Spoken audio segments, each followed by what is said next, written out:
you challenge an individual, what you do is you put them in the kind of defensive mode, where they have to, where they need to understand, because otherwise they would fail the challenge.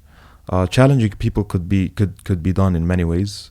For example, asking critical questions, asking questions that require critical thinking.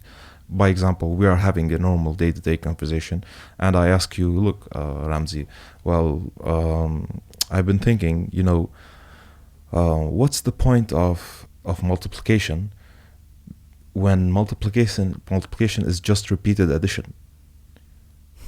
What would you answer me?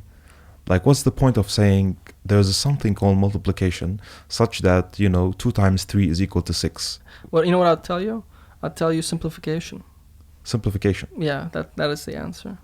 Well, it simplifies life. Even everybody learns math in a different way. They make different connections with it. Different things resonate more than other things. Mm-hmm. And I'm sure if aliens do exist, for instance, and they do use math, they found a way to use it in a technically simpler way.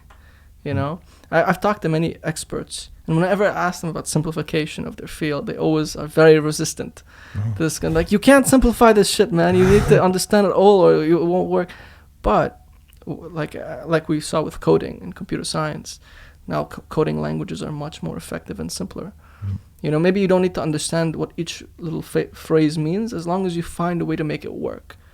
Then you've kind of you're using it.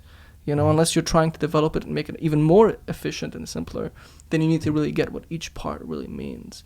But if you want to make math applicable and usable to every human being, it takes simplification.